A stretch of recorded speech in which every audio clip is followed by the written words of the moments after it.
नमस्कार, आप देख रहे हैं आज तक डिजिटल और मैं हूं आपके साथ अनूप आकाश वर्मा और मेरे साथ हैं क्राइम तक के डिप्टी एडिटर चिराग गोठी। चिराग, बहुत बहुत स्वागत है आपका।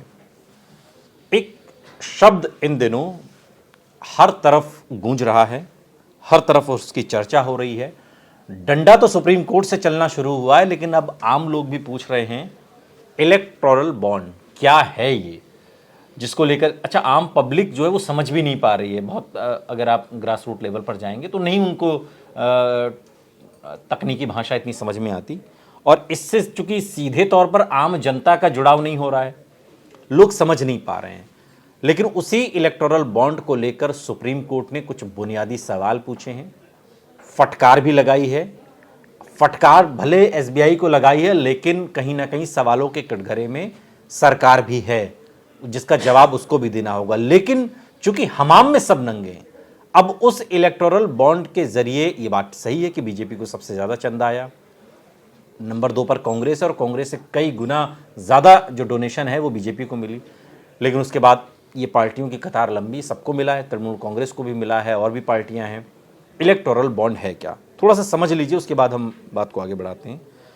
28 जनवरी 2017 तत्कालीन केंद्रीय वित्त मंत्री और कॉरपोरेट मामलों के मंत्री अरुण जेटली, जो स्वर्गीय अरुण जेटली जी, देश में चुनावी बॉन्ड या इलेक्टोरल बॉन्ड नाम की एक स्कीम की घोषणा करते हैं, और इसे 29 जनवरी 2018 को कानूनी रूप से लागू कर दिया जाता है। और सरकार का कहना है कि तब कहना था कि चुनावी चंदे में साफ सुथरा धन लाने और पारदर्शिता बढ़ाने के लिए इस स्कीम को लाया गया है, कि पता रहे कि इस इलेक्टोरल बॉन्ड के जरिए किसी फला पार्टी को इतना चंदा मिला है।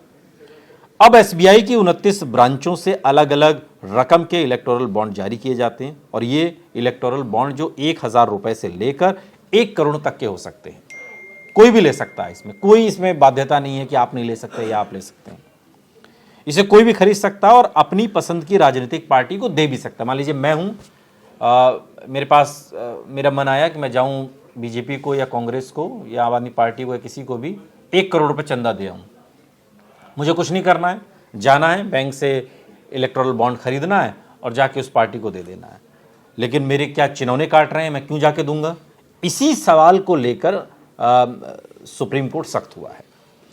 अब हुआ क्या कि बॉन्ड 1000 से 1 करोड़ रुपए तक की राशि जारी करती है, और हालांकि सुप्रीम कोर्ट ने इसी साल 15 फरवरी को फैसला देते हुए इलेक्टोरल बॉन्ड स्कीम को असंवैधानिक करते हुए रद्द कर दिया है।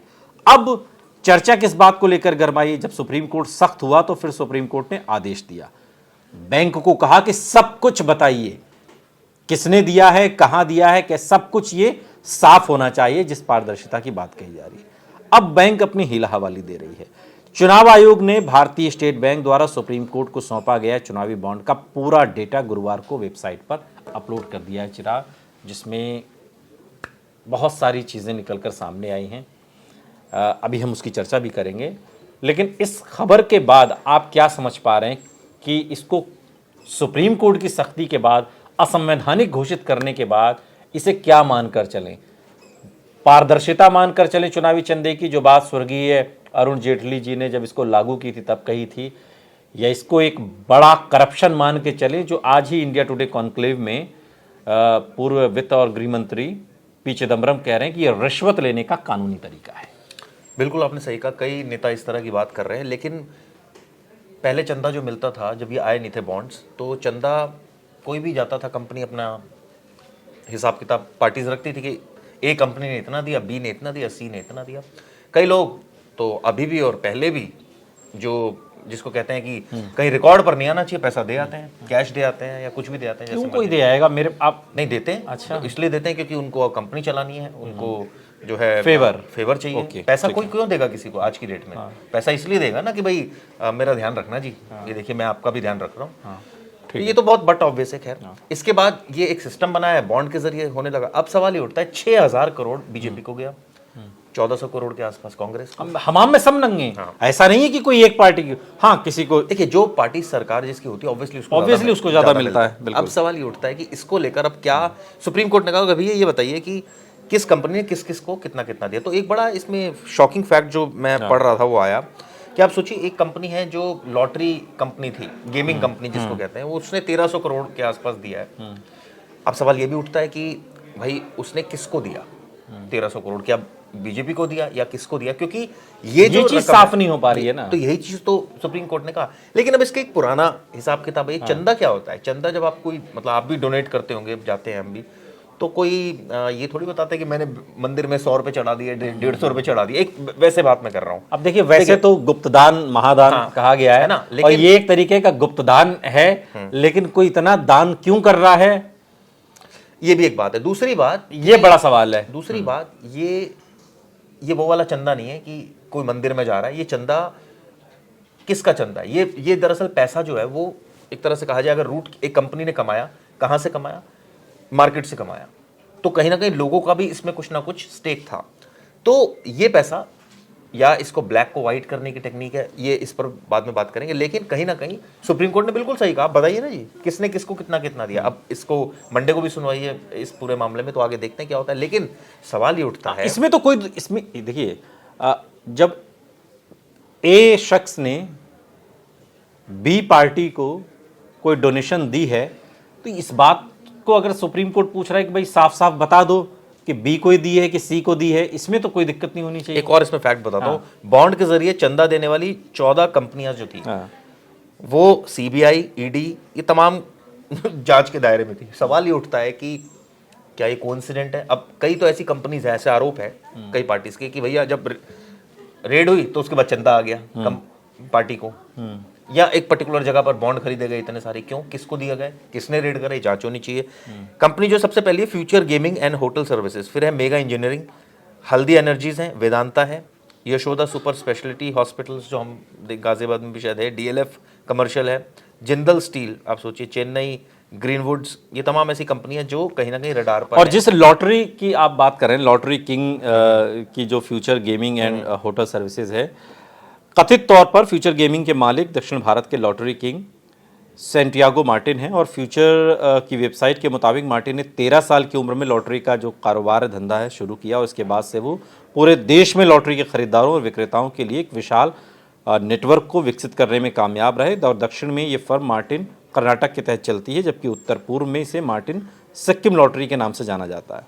वहीं बांध बिजली प्रोजेक्ट्स बनाने वाली कंपनी है मेगा इंजीनियरिंग इंफ्रास्ट्रक्चर लिमिटेड का स्वामित्व पीवी कृष्णा रेड्डी और पीवी रेड्डी के पास है, जिसका मुख्यालय हैदराबाद। इन सभी लोगों ने डोनेशन दी। एक लंबी लिस्ट है, मतलब और ये पूरी वेबसाइट पर डाली गई है।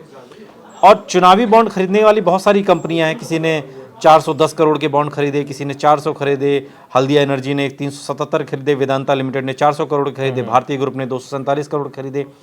इन सब लोगों ने डोनेशन दी है। बीजेपी के हिस्से में कुल बॉन्ड का 47% डोनेशन आया है। पार्टी को चुनावी बॉन्ड के जरिए 6061 करोड़ रुपए का फंड मिला है। पश्चिम बंगाल की सत्ताधारी पार्टी है, वो दूसरे स्थान पर है। टीएमसी को कुल बॉन्ड का 12.6% मिला है और 1610 करोड़ रुपए आए हैं। कांग्रेस को 1422 करोड़ रुपए का फंड मिला है, कुल बॉन्ड का 11% आया है। और इस लिस्ट में बीआरएस 9.5% के साथ है, जिसे 1215 करोड़ रुपए मिले हैं। बीजू जनता दल की जो पार्टी है 776 करोड़ रुपए मिले, और बाकी पार्टियों की लिस्ट ऐसे ही है, चाहे वो अन्ना द्रमुक हो, शिवसेना है, टीडीपी मतलब है, सभी पार्टियां हमाम में सब नंगे हैं, सबको मिला है, लेकिन कानूनी तौर पर मिला है, जिसे अब सुप्रीम कोर्ट ने असंवैधानिक घोषित किया। ये बताने में कंपनियों को क्यों दिक्कत हो रही है कि हमने किसे दिया है, जब नाम तो सामने आ ही गए हैं। बिल्कुल आ गए, ये भी आ गए कि कितना दिया कितना है, दिया ये है, भी बता दिए किसको दिया है, किसको दिया है, किसको का एक वो है, किसको का है कि किसको दिया, किसने दिया है, कितना दिया है, बताया अब किसको पर गाड़ी अटक गई है। तो अब इसके पीछे धारणा देखिए, ऑब्वियसली ये है कि चंदे की रकम कोई बताई जाती है किसको दी है मैंने, ये भी एक धारणा है। लेकिन दूसरी बात और धारणा तो ये भी है ना कि रकम भी नहीं बताई जाती कितनी दी है। भाई मैंने तो शुरुआत में कहा कि गुप्तदान महादान, जब गुप्तदान भी पता चल गया कि कितना दिया है, तो अब किसको दिया ये बता देने में क्या दिक्कत है फिर? सही बात है। पेच कहां फंस रहा है चिराग? मैं तो ये सोच रहा था भी, मैं कुछ खुलना बाकी है कि यार बता दिया तो मैं सोच रहा था अडानी अंबानी ने कितना कितना दिया, ये भी नहीं क्लियर है अभी तक। अब वो उन्हें कंपनी का भी क्लियर हो जाए कि उन्होंने कितना कितना दिया, ये भी मुझे कहीं दिख नहीं रहा उस डाटा में। सवाल ये उठता है कि क्या कुछ ऐसे, विपक्ष का कहना है, बहुत सारी पार्टीज कह रही है कि कई ऐसी शेल कंपनीज तो नहीं बनाई गई जिनके जरिए पेमेंट हुई हो किसी को। क्या पता ना दिया हो अंबानी अडानी का आप नाम ले, ना ही दिया हो तो क्या कर सकते हो सकता, बाकी लोगों ने तो दिया ही है ना, चंदा तो आया ही 6000 कुछ करोड़ रुपए। हाँ, तो एक तो ये बात। दूसरी बात देखिए, अब इसको लेकर जो ये कई ऐसी भी है, जैसे खुद वित्त मंत्री आज ये बोल रही थी कि किसी ने चंदा दिया उसके बाद भी रेड हो गई, तो इसको आप किस तरह से देखेंगे? तो वो एक अलग प्रोसेस है। तो क्या उसने ये पता चल पा रहा है इसने कि क्या उसने रेड के बाद फिर से चंदा दिया है क्या किसी को? ये अब वो ये ना, वो डाटा आना चाहिए ना कि किस टाइम पर रेड हुई। और ये गजब का कोइंसिडेंट नहीं है कि उस पर रेड भी पड़ रही है और बेचारा चंदा भी दिया जा रहा है। ये कैसी भक्ति है उसके, मतलब ये तो उसी तरीके से होगी ना कि जैसे देखिए एक और चीज में आई थी कि बॉन्ड नंबरों का खुलासा किया जाए। बॉन्ड नंबर वही कि भाई किसके बॉन्ड किसको गए हैं, किसने दिए हैं, और डोनर्स और चंदा हासिल करने वालों की संख्या में इतना अंतर क्यों है। ये भी एक बात सामने आई थी कि भाई एक को इतना मिल रहा है, को इतना क्यों मिल रहा है, डोनर्स जो दे रहे हैं और जो चंदा हासिल कर रहे हैं। नहीं, ये पता चल पाएगा इसका डेटा कौन? हाँ, डेटा तो बैंक के पास होगा ना कि किसको दिया है, ये तो बैंक के पास ये है कि पर्टिकुलर कंपनी आई और उसने इतने इलेक्ट्रॉल बॉन्ड्स खरीदे। बट वो बॉन्ड जाके जहाँ कैश होंगे तो वो तो पता चल जाएगा ना किसके खाते अकाउंट कौन में कैश करवा रहा है इसको। ऐसा तो नहीं ना बीजेपी को कोई चंदा दिया है 100 करोड़ का तो उसको टीएमसी कैश करा लेगी, ऐसा तो है नहीं। तो वो तो पता लग जाएगा किस अकाउंट्स में और वो अकाउंट किससे जुड़े हुए हैं। तो ये चीज भी पारदर्शिता इसमें होनी चाहिए। इसमें मुझे लगता है कुछ सुप्रीम कोर्ट ने गलत नहीं कहा, और इसको लेकर सियासत देखिए अपनी जगह है, लेकिन सवाल ये है ना कि इतनी सारी जब चीजें उठेंगी, और पहले तो चंदा, मुझे याद है कि पहले भी रिकॉर्ड मेंटेन होता है, कोषाध्यक्ष होता है हर पार्टी में, और वो इसीलिए होता है कि वो सारा मेंटेन करता है कि भाई, लेकिन अब कई लोगों का ऑब्वियसली लिखा नहीं जाता था। अब तो चलिए फिर कंप्यूटराइज हो गई चीजें। वो एक बाउंडेशन नहीं थी कि वो बताना है किसी को, वो हमारा है, हमारे पास आया, हम अपने पास रख रहे हैं। अब तो फाउंडेशन है कि आपको बताना भी है, आपको कितने बॉन्ड आए, ये खरीदेंगे तो ये सारा रिकॉर्ड है। तो ये एक पारदर्शिता सिस्टम तो बनाया गया। ये कहने का मतलब है, लेकिन अभी भी लूपहोल्स बहुत है इसमें। कहने का मतलब है कि मंदिर की दान पेटी में जो अरबों खरबों रुपए का चंदा लोग चढ़ाते हैं, साउथ के मंदिर, कहीं मंदिरों, अभी मंदिर, तो पार्टियां इसको इस तरीके से ना लें, हिसाब तो देना पड़ेगा। क्या ये एक मैसेज है सुप्रीम कोर्ट का इसमें? बिल्कुल यही मैसेज है कि भाई आप मंदिर का कंपनी, मंदिर की दान पेटी ना समझो इसे। हाँ, इसको मंदिर की दान पेटी ना समझो, और जो कौन सी कंपनी किस पार्टी को कितना दे रही है ये भी क्लियर हो जाए ना, तो इसमें क्या दिक्कत है क्लियर होने में। हालांकि मैं एक जगह पढ़ रहा था कहीं, अब वो हालांकि विपक्ष का ही कहना है, कई जगह ट्वीट भी कर रखा था ये, जैसे खुद वित्त मंत्री जो रहे हैं पी चिदम्बरम, उन्होंने कहा है कि भाई एक रिश्वत लेने का एक अलग तरीका है। आज इंडिया टुडे कॉन्क्लेव में कहा है। चलिए, लेकिन चुनाव आयोग ने चूंकि 2 अलग अलग डिटेल को अपनी वेबसाइट पर अपलोड किया है।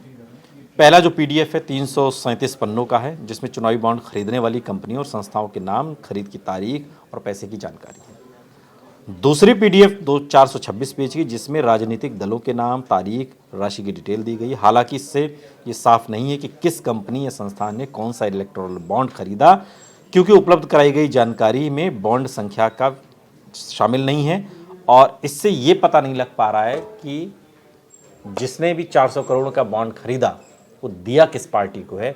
ये साफ होना बाकी है, और सुप्रीम कोर्ट की नज़र अब इसी पर है। यही सवाल है, किसने दिया है, कितना दिया है, ये तो पता चल गया, किसको दिया है इसका पता लगाना है। बहुत बहुत शुक्रिया चिराग इस तमाम जानकारी के लिए। यहाँ रुक रहे हैं, लेकिन आप कहीं जाइएगा नहीं, बने रहिए हमारे साथ, देखते रहिए आज तक डिजिटल।